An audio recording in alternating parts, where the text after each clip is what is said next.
The Trump hush money case is the first of 4 criminal cases to move to trial. Former President Donald Trump was charged with 34 counts of falsifying records in the first degree. But Trump is not the only one involved. Michael Cohen will likely be the star witness in the hush money case. He was Donald Trump's lawyer and fixer, and on August 21, 2018, he pled guilty to 8 counts in Manhattan federal court. And Cohen alleged in a court of law Donald Trump directed him to make illegal payments to influence the 2016 election, which Trump denies.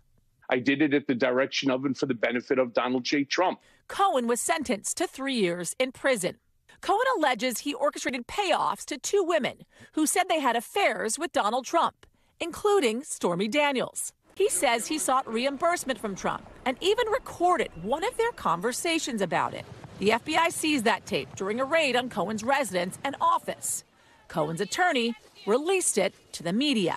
Adult film actress Stormy Daniels, also known as Stephanie Clifford, says she met Donald Trump in 2006 at a celebrity golf tournament when he was the host of The Apprentice. Who loves The Apprentice?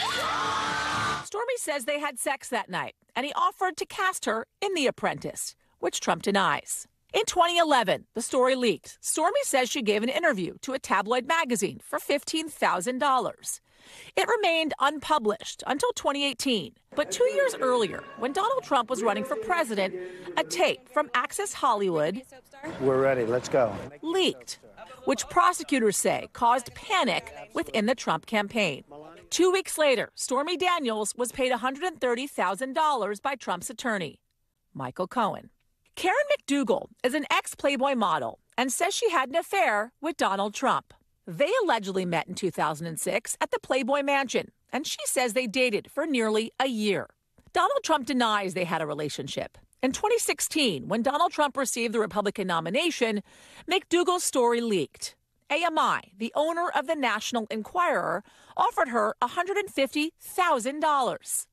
They wanted to squash the story. Michael Cohen says he orchestrated the deal for AMI to buy McDougal's story, but never publish it to help Trump in the 2016 election.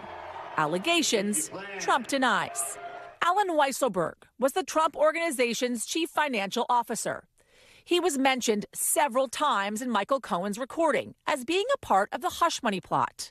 And I've spoken to Alan Weisselberg about how to set the whole thing up. In July of 2021, Alan Weisselberg and the Trump Corporation were indicted for scheming to defraud tax authorities at the federal, state, and local level. He was sentenced to 5 months in prison and agreed to plead guilty and be a witness against the Trump Organization. They're looking to squeeze him again, still to possibly get to Donald Trump. On March 4th, 2024, Alan Weisselberg pled guilty to perjury and lying under oath in the Trump civil fraud case, a deal that sends him back to prison but does not require him to testify in the hush money case.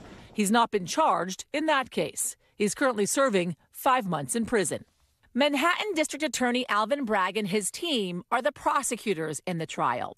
Bragg is a Harvard-educated Democrat and former Assistant Attorney General of New York.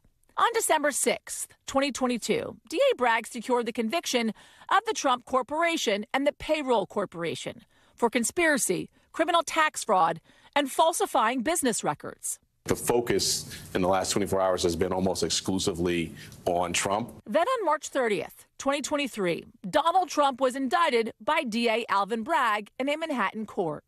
Days later, he was arraigned.